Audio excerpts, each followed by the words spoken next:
Hello and welcome into the 24/7 Sports Football Recruiting Podcast. I'm National Recruiting Analyst Cooper Petagna alongside 24/7 Sports Director of Scouting, Andrew Ivins. And it is that time of year. Drew, I am excited for this episode this Wednesday, 2025 mock draft. We call this the way too early NFL mock draft. Our boy Blake Brockermeyer has put one out of 24/7 Sports. That will be the one that we're working off of today. And the reason we're talking NFL mock draft 2025, well, ties in directly to the rankings. You've heard a lot of rankings talk over the last week or so.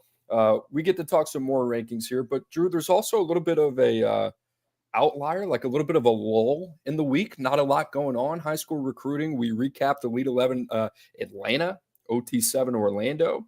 No commitments in the last 24 hours. So now it just kind of brings us to today. We haven't had one of these days where it's just like, what do you want to do today? I know we talked about getting like a guest on, and then I was like, okay, let's go through former 5 stars that ended up not getting drafted. And that list was like 4 players long. And it was kind of, I don't know, you have to be real nerdy to nerd out on that type of stuff. Like Leonard Taylor at Miami was the big one. And, you know, a lot of scouts had like a 4th and 5th round grade on him, or I should say, like a lot of people in the media, Lance Zierlein, our guy. So I didn't think that'd be fun, but yeah, mock draft. I told you I was about to go for a run yesterday, and I love to, you know, I'm a listener when I run. So a lot of podcast consumption. I'm like, all right, 2025 mock draft. Let's see if anyone has anything out there on it. Nothing. It's just all recapping the 2024 NFL draft. And why not talk about it? Me and you are familiar with so many of these guys that are getting linked to, you know, potential first round. And obviously it's way too early, you know, 350 days or something like that until next year's NFL draft. But I think it's a fun exercise, Coop.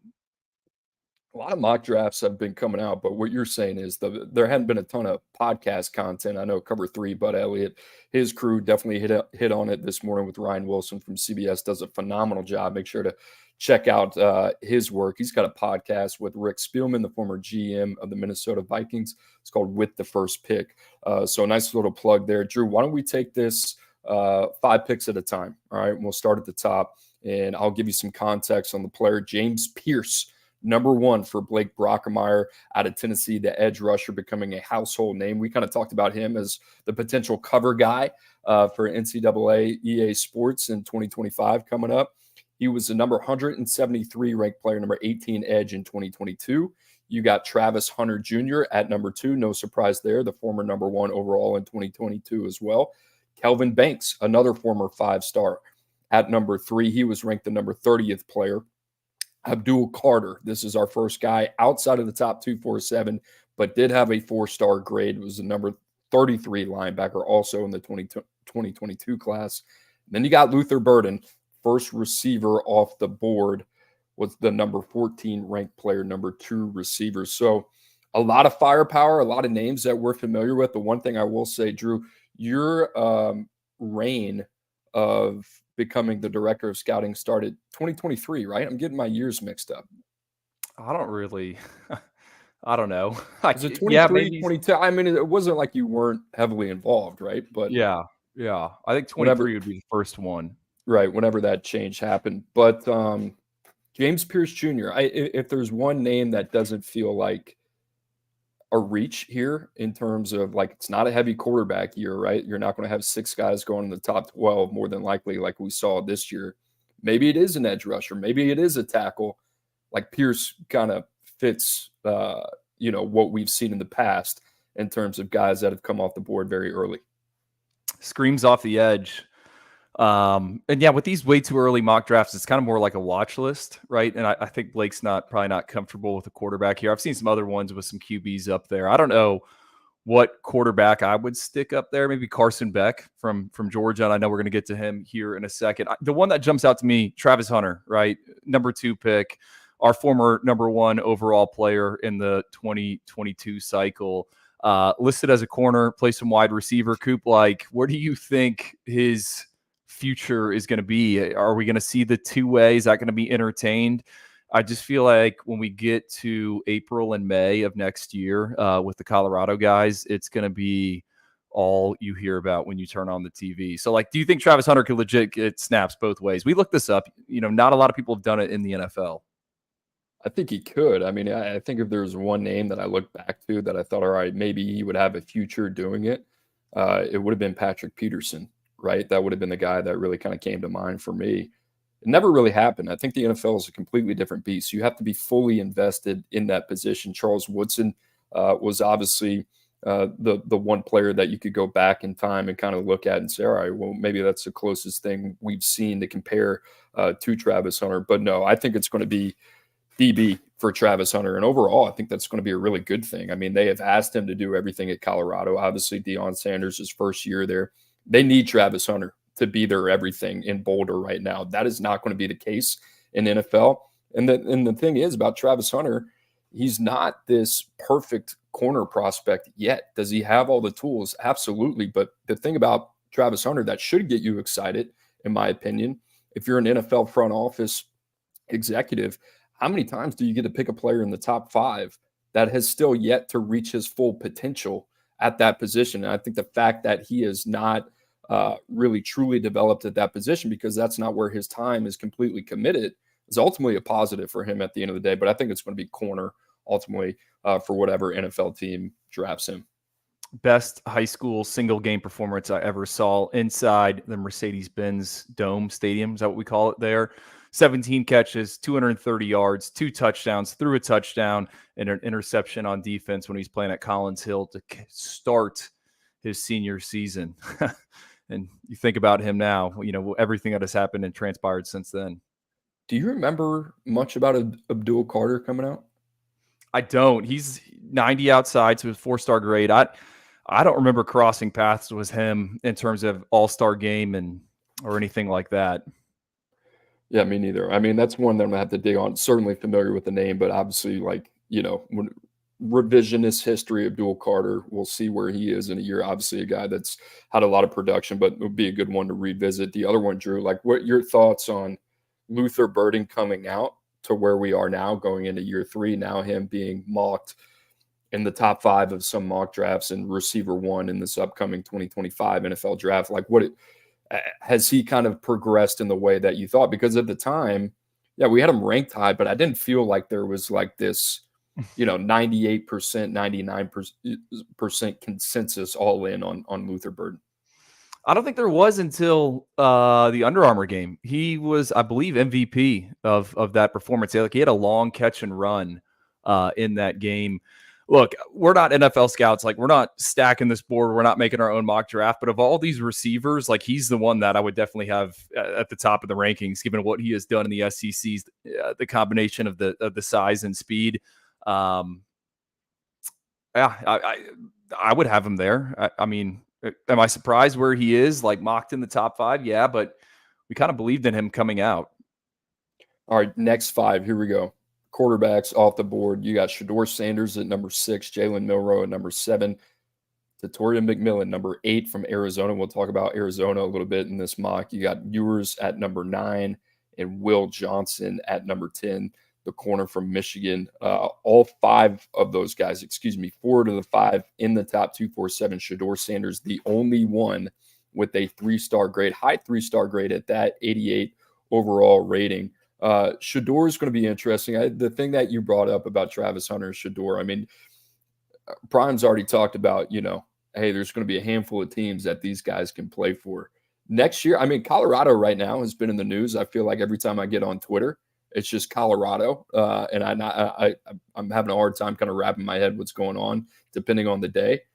They're going to own it next year, man. And I think Deion Sanders is going to squeeze every drop of juice you can possibly imagine out of the NFL draft next year with Hunter and Shedeur. But I'm not surprised at this. I mean, I think if Shedeur can do what he did last year consistently and stay healthy, have a cleaner pocket, they got weapons on the perimeter. They got a lot of talent. I mean, it sets up nice for him, right? And we talked about this not being the quarterback year that it was this past year.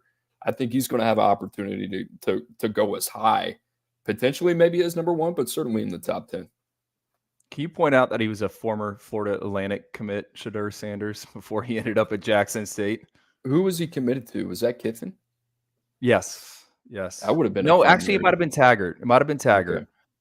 I remember seeing him play 7-on-7 at Prime's tournament, seeing him at the Future 50.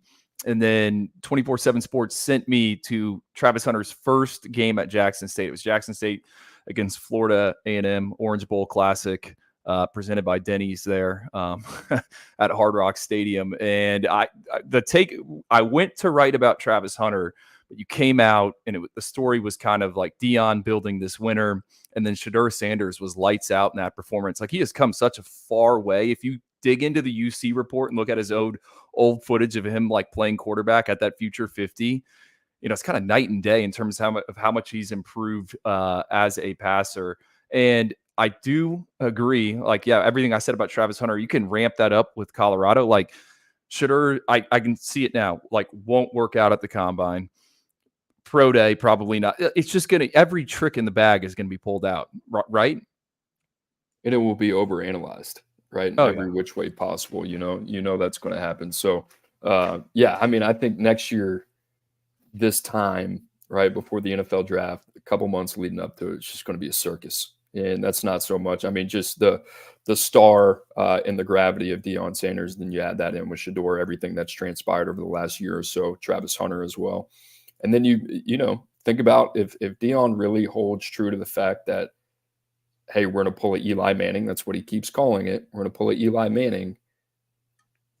I wonder what that's going to look like, right? T-Mac, let's talk about him. Finished number 37 in the rankings. Obviously, hindsight is 2020. I think that's a guy, if we could go back, probably would have bet on him inside the top 32. For sure. You know what's funny? I mean, you look back on these conversations. T-Mac was a guy, Greg Biggins, we were talking about it with him yesterday on our group text. There was a lot of love. Our guys on the West Coast loved him. 3-sport athlete, basketball, volleyball. Also was a two-way player as well. He's a 3-phase guy. And you think about him and everything that he did. I love the way that he played the safety position. Was a football player, like played the game the right way. The other thing, like his vertical playmaking ability was second to none. Maybe has the best ball skills that I've seen over the last 3 years, and that's including Jeremiah Smith. That's kind of where this guy was different. The biggest thing for us was the speed. I got to go back and look at it, but it wasn't so much the play speed. It was the lack of top end. And you go back, you nitpick, and you're like, all right, well, listen, if this guy's one of the best 50-50 pass catchers we've seen in the last 3 to 4 years, then how much does it really matter, right? So for me, Drew, if every other box is checked, and certainly, I mean, this guy's 6'4" frame, right? 3-phaser, like I said, multi-sport, he would dominate in both those areas. There was very little wiggle room to where you thought, like, where isn't this guy going to be successful, right? And he's proved that at Arizona. The other thing, Drew, like Jed Fish, Arizona, this guy was a complete game changer for that program. I think a lot of people thought he was going to end up at Oregon. Mario goes to Miami, opens the door for Arizona. They end up getting Noah Fafita. They end up getting T-Mac. Tight end they brought in that year as well, all three from Servite. Yeah, if you could go back, hindsight being 2020. That being said, what do we have? 37, right? And when you rank a player 33 through 40, essentially the translation of that is we don't know. We hope we're right? We're kind of betting on the other side, but maybe we should have bet on this side. And that's kind of where we are. And I'll tell you this, he's not one of those guys you see in an early mock that, like, I'm worried about falling off, right? Like, this dude to me is only going to continue to kind of trend up. So I feel as good about him maybe as any other receiver on this board about him continuing his kind of upward trajectory. Hey, on the speed thing, the lasting image that's like burned into my memory on T-Mac is when he came down to South Florida as a junior, played at the Battle Miami 7-on-7 tournament, and he gave every South Florida-based DB like tons of issues all tournament, both days, Saturday, Sunday. So, maybe there was some signs there. And then also exotic sports, that's what I'm calling it. If it's outside of track and basketball, so he's got volleyball. I love it. Another year with a potential first rounder that plays volleyball. All right, 3 quarterbacks, Sanders, Milroe, Ewers, all in the top 10. Which one of these guys would you bet on today? Because we like to do these player prop bets. Most likely to get drafted in the top 10. Ewers. I'd put my money on Shador. But interesting conversation. The other guy that I'm like, I just don't know is Milroe. And it's not an ability thing. I wonder how teams are going to see him, if that makes sense. So I think more kind of like, this is crazy to say, but athletically, you see what he can do. I mean, I think the immediate comparison is going to be Jalen Hurts, obviously, can he get it done as a passer? So there you go. The one guy that we didn't talk about, Will Johnson, another guy we had in the top 40 at number 35, was kind of in that McMillan conversation. Any thoughts on him? You remember anything about him coming out?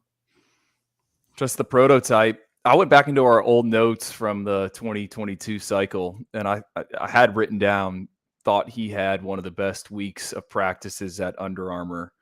I don't know what happened at the buzzer. He's at 35 and not, 32 or something like that. That would have been a nice one. But I mean, height, weight, speed corner. Chris Singletary, who used to work for us at 24/7 Sports, now on the agency side of things, like that was his guy from the jump. I just remember every call, Will Johnson being brought up. He brought him up, but you got to remember, Chris also played his ball at Michigan, right? So we kind of had to navigate through a little bit of objective bias here. Guys, you are locked into the 24/7 Sports Football Recruiting Podcast every Tuesday and Wednesday. Myself, Andrew Ivins. You can find us on the 24/7 Sports YouTube channel. Make sure to like and subscribe. You can also find us on X. And guys, if y'all have any questions, we're going to get to them here shortly, hopefully in the next 20 minutes or so. So make sure to fire those in. We already got a couple. We appreciate you guys in the chat. All right, Drew, let's continue to move on here. 11 through 15. You talked about Carson Beck. This is where Brockmeyer's got him coming off here at 11. Will Campbell at number 12, the tackle from LSU. Mason Graham, another guy that played his ball at Servite in California, number 13, the Michigan defensive lineman. Benjamin Morrison from Notre Dame at number 14. And then at 15, Walter Nolan, the former 5-star as well. So you go through that list.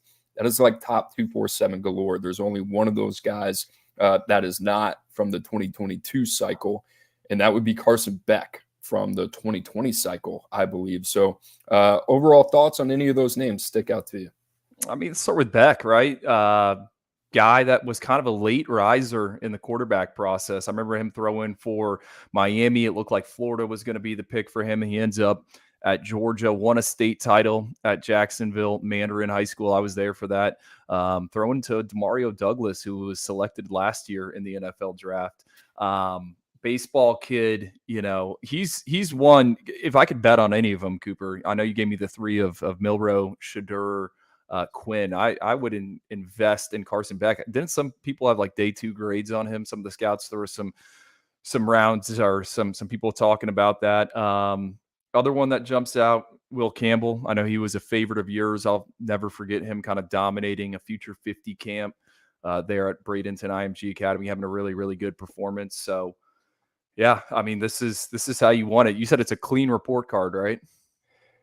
Clean report card in the fact that, like, if you go through it 1 through 32, and the other side of this, people would say, well, you're looking at a 24/7 sports mock draft, right? One from in-house. But you and I have looked at maybe 2, 3, 4 different mock drafts, kind of cross-checked them and make sure that, not make sure, but to see where the majority of the names are consistent. Obviously, a lot of familiarity with Beck, and the one that sticks out to me, you brought it up, Will Campbell was a guy that was a super interesting evaluation. He is a good athlete. He played left tackle at Neville High School, opposite of Zalance Hurd, now with Tennessee, who originally signed with LSU. Zalance Hurd was a defensive lineman, transitioned to the offensive side. But if Will Campbell was a good enough athlete, and he had a year on him to play the left side with Zalance Hurd over there, it says a lot about him. The other thing was, I thought he was one of the more day one ready offensive linemen coming out. He showed that. I mean, he started in that first game against Florida State. It was baptism by fire. I think you remember the first play against Jared Verse. He got toasted. But that being said, this guy's been pretty awesome. I think he's rock solid.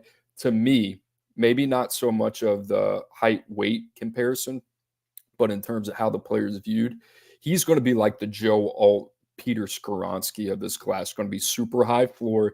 You know what you're getting. You know the guy's going to be a really good pro. In terms of the upside, I think guys like Banks, I think guys like Josh Connerly, I think guys you kind of work down the board. Tyler Booker probably going to be an interior offensive lineman at the next level. There are going to be some other names that I think are probably going to rise, especially with experience. But, Campbell's got 33-inch arms, right? Short for position. Rashawn Slater is a guy, elite level athlete that's been able to stay at tackle. I think Campbell's put it on tape in the SEC that he can play tackle. I wouldn't be shocked, though, if he moves over to the right side or he ends up moving inside at some point in his career. So this spot at number 12, I've seen him as high as number 3. I think 12 is a lot more realistic. I think as of right now, if you're putting a board together, like you said, a watch list, Will Campbell makes a lot of sense because he's played a lot of ball and he's a really good player. All right, read off the next 5 because I'm fired up about this next 5. Wait, anything on Graham, Morrison, Nolan there? Got to give a shout out to Greg Biggins. Mason Graham in the top 247 for us. Again, went back into these 2022 worksheets, and Biggins, right at the start of the senior season, was campaigning for him. Two-way player, decorated wrestler, finished again in the top 247 for us. And how about this? Also, I believe out of Servite, right? They could have 2 first rounders. It's been the Trinity League has taken some flack recently. They could have 2 skill players go in or 2 non-quarterbacks go in the first round. So nothing really on the other ones. Just Mason Graham there for sure. Big year for Walter Nolan. He's sitting there at 15, and I feel like the idea of Walter Nolan is sitting there at 15, right? Can the player of Walter Nolan emerge? And we've seen flashes of it, but dude, you turn on the tape of this kid, 1 technique, 3 technique, 5 technique. He can do so many different things. Like money year at Ole Miss in a lot of different ways. You can say money year at Ole Miss for Walter Nolan, but money year in terms of the NFL, the potential, what's it look like? Can he surge into the top 10? I think absolutely. All right, next 5. Mykel Williams at 16. I think Mykel Williams could go a lot higher than that. Patrick Payton at 17 from Florida State. Jamari Caldwell from Oregon. 2019 class, Drew, was unranked, I believe, signed with Houston. I couldn't pin this guy down. Yeah. JUCO, Houston, then Oregon. Is that correct? Yeah. Okay. Then, yeah, go ahead. He's a new age player. The other thing I was going to point out is there's a lot of transfers on this list. Like this is going to be the year where it really comes to fruition. All right. 19, Malachi Starks, former 5-star. 20, Harold former Perkins. number 1 freak on the freaks list. Correct. Harold Perkins, another freak, former 5-star, top 5 player, number 1 linebacker in the country. All right, 16 through 20. Which one kind of stands out to you? Patrick Payton, inside the top 247, former Nebraska commit, ended up at Florida State, went back, read my notes. It was like, all right, this guy has NFL potential, but he is a beanpole. Measured 6'5". I don't think we ever got a weight on him. Saw him a bunch playing like linebacker. The comp was kind of Greg Russo, similar story. Started at safety, moved closer to the line of scrimmage. Obviously, he had a productive career there at Miami in the ACC, and then it was a first-round pick by the Buffalo Bills. I always thought Greg was a little bit broader in terms of like how much weight he could hold than Patrick Payton, but you look this past season at Payton at Florida State, and it's like, whoa, okay. They have figured out a way to get the right weight on him. Excellent season. Just cool to see him up there. 5 sacks against Miami Columbus. I remember that was kind of the big game for him. Gonna be a big one for Miami-Dade in terms of like the 305 and producing a guy. We'll see if there's staying power. I still think like the play strength needs to improve, but he's one where I was like, whoa, okay. I didn't know we were going to go here with the mock drafts. Yeah, that's an interesting one. And another one who was like, right after the season was in the portal and then wasn't, kind of interesting there. Certainly a guy that I think Florida State was hell-bent on not losing.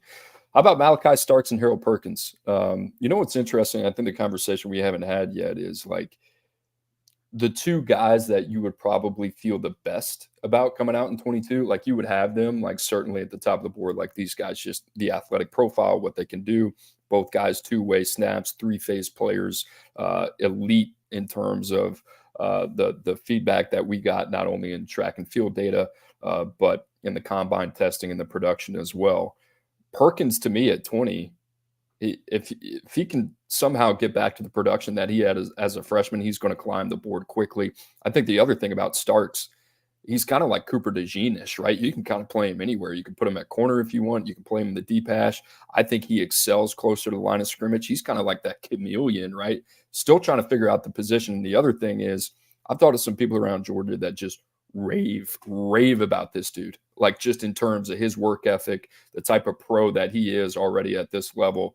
That's another guy you combine it. Like that's a thing, right? He's going to go out to the combine, and then he's going to have his interviews, and then, he's going to have his top 30 visits. And then all of a sudden these NFL teams are going to figure out what we've been talking about for a long time, that this is a kid that knows how to handle his business, and he's got everything else there as well.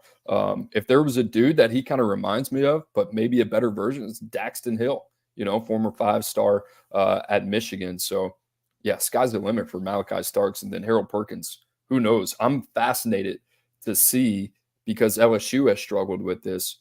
How do NFL teams view Harold Perkins? They're going to move him off the edge. Is he going to be, a second level inside backer? Like, I don't know. Matt House had no idea how to use him, right? So now it's on Blake Baker to get him right. Friend of the pod, Blake Baker. I'm sure he'll figure it out. Friend of the pod. He'll get it right. Yeah, we'll see you, Coach. Brad Crawford at 24/7 Sports was doing a story on like the fastest players in college football, and he was asking me for names, and I'm like, Malachi Starks, and he's like, really? I'm like, dude, Malachi Starks was like 10.55 in high school with like a nuclear triple jump or long jump.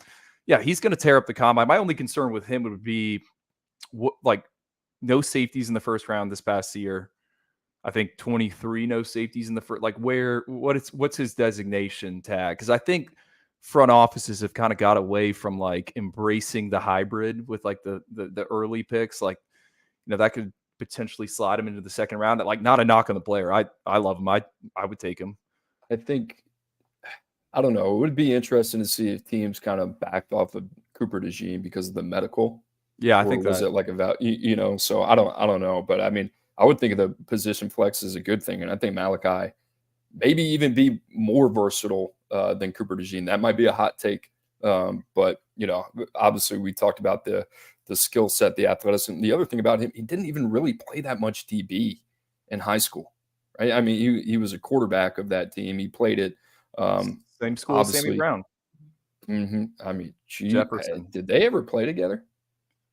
I got to dig on that. I mean, you're talking about two of the biggest freaks in the country. They're in the same team, same defense. It would have been fun. All right, next spot, Kenneth Grant, Michigan defensive lineman. Barrett Carter, former 5-star in 2021, linebacker out of Clemson. Colston Loveland, another Michigander from Idaho. The tight end was a 90 outside for us. Tyler Booker, Alabama IMG, keeping it going on the offensive line. And Isaiah Bond, the Alabama transfer to Texas. Man, Drew, I know you and I got some memories on this dude, on both these guys. Let's start with Bond and Booker. We'll work our way back. But Bond, there was some discussion. Is he a DB? Is he a receiver? We didn't even know. I don't think Alabama really knew. I think Alabama at the time thought maybe defensive back. He ends up sticking a receiver. And kind of the rest is history, man. It looks like he's in for a huge fall in Austin. I mean, this is me really trying to jog the memory, but I think the intel I had received on Isaiah Bond was Alabama wanted him as a defender so they could put him in the slot and run with all those LSU wide receivers that were torching them over the middle on the deep posts. Well, it turns out Isaiah Bond is just really good at running the post route. I think, where did he finish for us? Number 43. 43. Dude, he could go. He could roll. Every time I saw him 7-on-7 setting, he could certainly go. And just with how much the receiver position is now valued, not surprised to see him in the first round. When you think about it, you look at this list of individuals. No, he was one of our guys. I think, was he publicly committed to Miami at some point? I remember I took a photo of him wearing like a Miami hat, played with Ja'Carri Brown on the same 7-on-7 team. Tyler Booker, I say it every year. You kind of want to know who like the alpha dog is at IMG Academy. Like, who's the guy that runs the locker room? That was Tyler Booker. And I think we had him listed as a tackle. Then it was a guard. Let me hit on that because that's funny. I remember 2022 was like I was just getting settled in the job, and you get on these message boards and you give your thoughts, and it's like you better wear a helmet when you go in there, And I'm on there. I'm talking about Tyler Booker, just committed to Alabama, and I'm saying, see him as a right tackle, but eventually going to move inside to guard. He's a tackle. You don't know what you're talking about. You worked in the Pac-12. Like, hey, what does that have anything to do with? I'm like, I think this guy's going to be a guard. He could be a right tackle. I think he's athletic enough. But I'm like, when you put him in a phone booth and he gets his hands on you, he's pretty special there. I think he's a little heavy-footed on an island sometimes. I think he could do that, but he's best served inside. Credit to Alabama. They figured that out. Dude, the other thing about Booker is just like you said, I mean, he is the alpha, right? I mean, the other thing, you go back to the Future 50, and he's working out with the offensive line group. I think that was last year we kind of saw that. This dude loves football, and he's a pro's pro. So Booker, Bond, a lot to like. Colston Loveland, do you remember him from Idaho? That's we got to give a tip of that to Brandon Huffman out of Idaho. Yeah, he was all over that. He was all over that. The Kenneth Grant ones, shout out to the Google spreadsheet days. I'd love to go back and read the notes on that one. And I think we all liked him, and I'll wear it. We should have been a lot more aggressive. Anytime you see that combination of size and athleticism, I mean, you got to get more aggressive. And shoot, like I said, put that one on me. That dude's been a total force. All right, ready to move on here? Yeah, well, can I make a quick pledge to everyone? Make that pledge. We got to get our tight end rankings better. I went back, looked at 2019 tight ends in the top 247. Was it 2018 or did I do 2020 as well? I think it was 2018, 2019. So we're talking about like 20 guys ranked of like 35 guys ranked inside the top 247. He only hit like 4 draft picks, and I'm making that my personal mission. We need to improve the tight end rankings. Guys that are getting drafted, too many misses, too many 3-time transfers, too many guys with 11 career catches. Got to get that better. Now we've hit on some, but we gotta figure that out. Dude is bummed out about the tight end position. Come for the show. We'll get it figured out. You know what's funny, Drew? I don't know. You have this feeling. You go back. It's either a good or a bad thing. But Isaiah Bond. I look at the scouting report. Guess who's got the scouting report?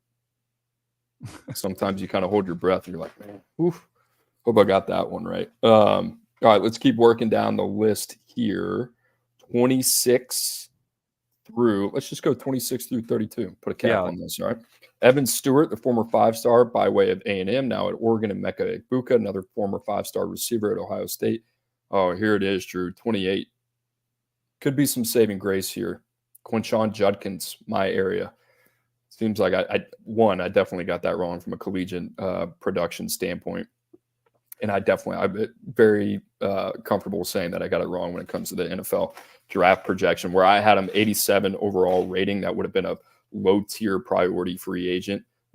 Judkins has surpassed all expectations. I think that's fair to say. No running backs drafted in the first round this year, right? So something to keep an eye on. Trey Harris. He's the only running back I've seen. I've seen Ollie Gordon in some mocks as well. I would wager no running backs in first round of 25. Yeah, I agree with that. I think that's one thing that's going to kind of continue, unless you're like Bijan or, one of these guys that can do a little bit of everything. Even then, I think people have a hard time justifying it, right? Just takes one team. Trey Harris, Louisiana Tech to Ole Miss, number 227 athlete in the country, 2-star. Do you remember him at all? I mean, obviously do you remember anything about him?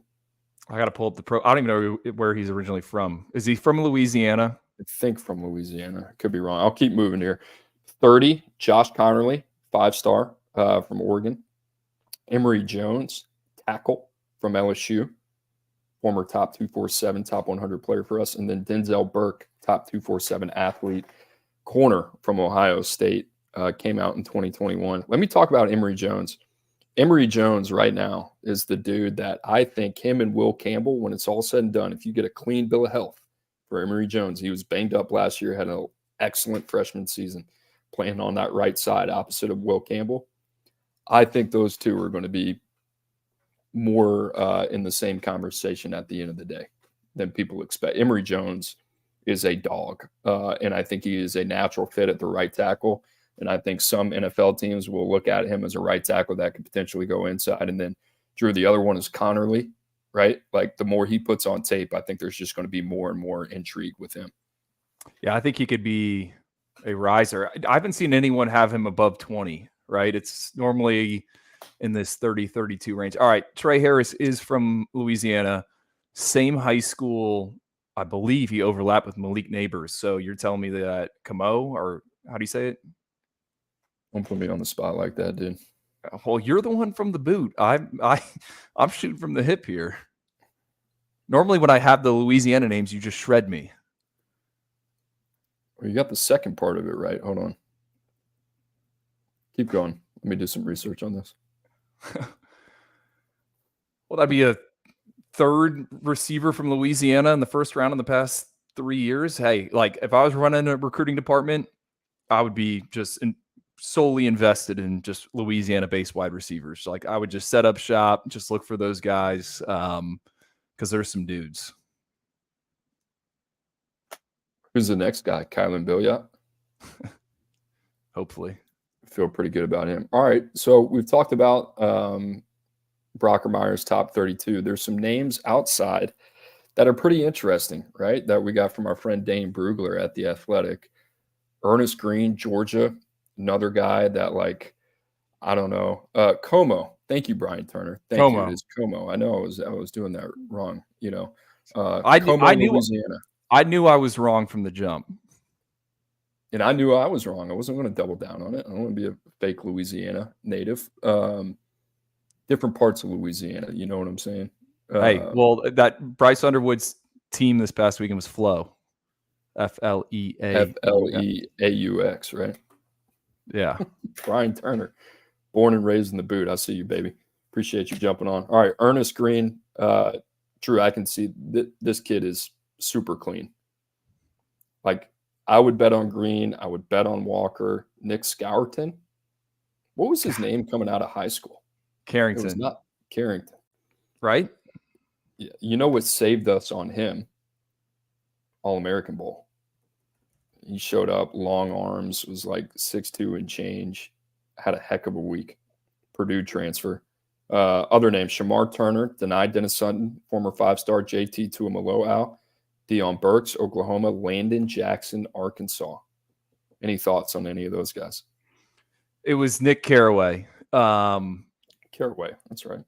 Right. I think, you know, a lot of people's all-star games, you know, why do they matter? It's the last exposure point. Nick Carraway is a kid who was in the All-American Bowl, right? And he was an FBU invite, right? So FBU does these camps around the country, and they hand out a few different invitations at the Top Gun event. I go every year. It's down in Naples. Nick Carraway was one of the, like, 6 guys that was invited. Usually they're not the higher-ranked prospects. He showed up, was excellent all week in one-on-ones. And, like, I went back and read everything that we wrote, and it was like, love this kid, need to get him in. At the end of the day, he should have been higher. Like, we liked him more than way more of the individuals in front of him. He's a name to know. And unless you follow the transfer portal kind of like day-to-day flow, like, I don't think the average college football fan knows much about Nick Scourton, but he's going to be a guy in the SEC this year. So fired up to see his name is in a few of them. Lessons learned, and here's the thing. We talked about it like 2023, right? Is kind of when you took over the scouting department. But, I mean, lessons learned for me, what I mean by this is, like, there's got to be more conviction in terms of what you see, especially in that last evaluation, right? And like you said, the conviction of, like, let's have the hard conversation. Maybe we've had X ranked here for this amount of time. Who cares, right? Just trust it. And you talked about it this morning. It's like half these guys complaining, more than half statistically, are going to be in the portal at some point in their career, right? So that's kind of the biggest thing for me is, like, hey, end of the day, yes, it's a shrewd business. People don't like rankings being yinged and yanged and all that, and you want to be as consistent as possible. Get it right. because the last time you put your stamp on it, it's done. That's it. You can't go back and change it. Tonight, Dennis Sutton was another guy that had an excellent All-American Bowl. He was great. That was a big part of the reason we made him a 5. Yeah. We talk, like, I think I talk about this every episode, but like that's what it is. You want to see these guys that are putting it together as they step foot on a college, like Jordan Shipp. Has had a really good spring. That was another guy who just had a great week in San Antonio at the All-American Bowl. Drew, the guy that I would just like, not saying it's going to happen, but the outlier here that I'm just like, I don't have a lot of money, but if I did, I'd put it on Cam Ward. I'd put it on the Heisman, and I'd put it on the number 1 pick. You look at these guys at the top of the board, Shador, Milroe, Ewers. Those are the 3 top quarterbacks. Cam Ward, from a talent standpoint, if not right there with him, might be better and more talented than all 3 of those guys. I think this dude's going to show up at Miami and just be like, oh, okay. I mean, dude, his Heisman odds are like plus 2,200. I know. Are you kidding me? The Hard Rock app in Florida has not put up their Heisman odds. I've been searching every single day. All right, so you pulled him off the list of like names that I haven't seen in first round mocks that kind of like stand out to me. So you took Cam Ward for me. I wrote down 2 other quarterbacks, and yeah, I'll take some flack on these, but Graham Mertz at Florida. We'll see what the Gators do this year, but I could see him, remember former 5-star, had a really good season this past year, working with Billy Napier. He's won. Caden Salter at Liberty. I don't know if anyone watches Group of 5 football like I do. He's an electric playmaker, can beat you with his arm, can beat you with his legs. Former Tennessee signee, was at the Elite 11 finals. I just where the game's at, he's won. Sonny Styles at Ohio State. 5-star, former 5-star for us. I could see him getting in a combine setting. A lot of people kind of falling in love with him. And then how about Marvin Jones Jr. at Florida State now, right? Transferred in from Georgia. You think about the pass rushers that the Seminoles have churned out in recent years, right? Jared Verse, Jermaine Johnson, Patrick Payton's obviously in these first rounds, but I could see him having a big season there in Tallahassee. Talking with Zach Blostein over the weekend of Knowles 247, it seems like he really came on during spring. Sonny Styles is the one that's like the big freak. That's the one that's going to have every NFL draft analyst just like drooling over him and his versatility. Former safety coming up now, a 2nd-level defender, can drop, can play man-to-man, can split them out. If he puts it on tape, I feel really, really good about that. I wish there was some place. We probably can't, but like May 1st bet on potential first round, like if they had those odds, They did. I was in the Bahamas one time and they did. You and Bud down there? No, I'm just like sitting through this like kiosk and all these people are like trying to like bet on stuff. And I'm like, hold on, I'm going through the first round picks, guys. In the Bahamas, just betting on Graham Mertz to be a first round pick in May. I love that. Yeah. All right. What else we got? I think that's it. Guys, if y'all have any viewer questions, we got one from living rent free in UT. My man says, who's your player comp for 2026 quarterback Trey Hoon? You're getting in the weeds there, bud. I saw our boy Troy Hoon over the weekend. Big 6'4" frame, moves a little bit better than I thought, can spin it pretty well. Traditional pocket passer. Haven't really dove in extensively on the tape, but the live evaluation in person, there was a lot to like. I have dove in and watched the game on him. He is like throwback. Now I haven't seen him in person, so gonna lean on you here, but he looks like 6'4" pocket passer, under center, at his best off play action, like West Coast offense type of guy, which is gonna make it hard to find a comp for him.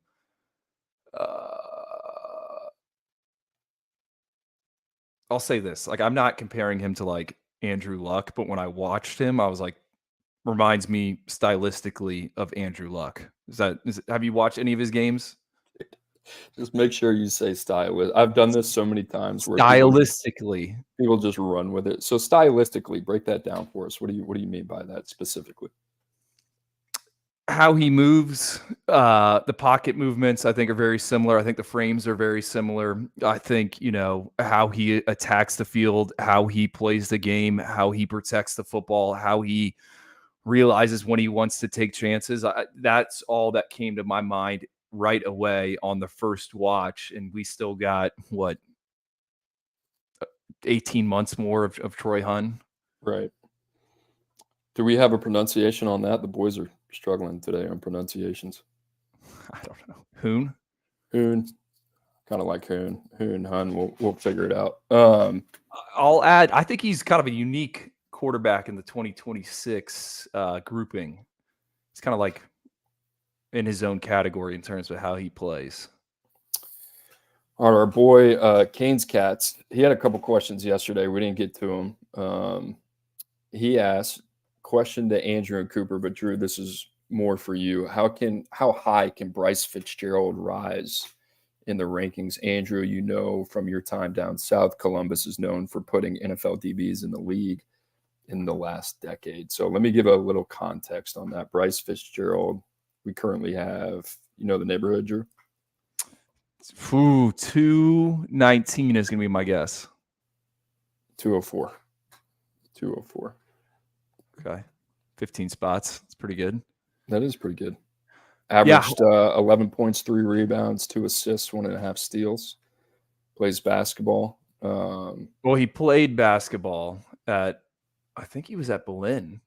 And, Miami Columbus is where the Boozer twins go to school. It's kind of hard to crack the rotation there on the hardwood. I think 7 interceptions this past season, or maybe more than that, maybe approaching double digits.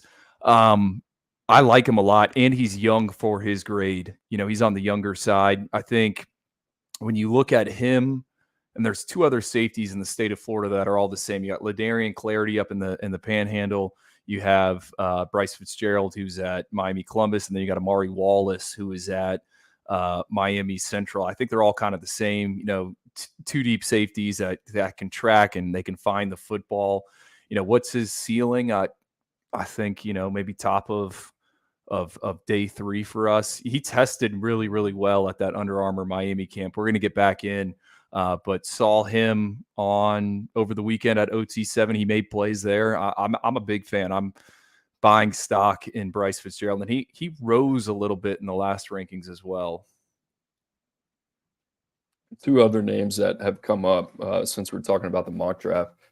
Nussmeier, Garrett Nussmeier of LSU, and Jackson Dart. That's what College Football Network wants to know.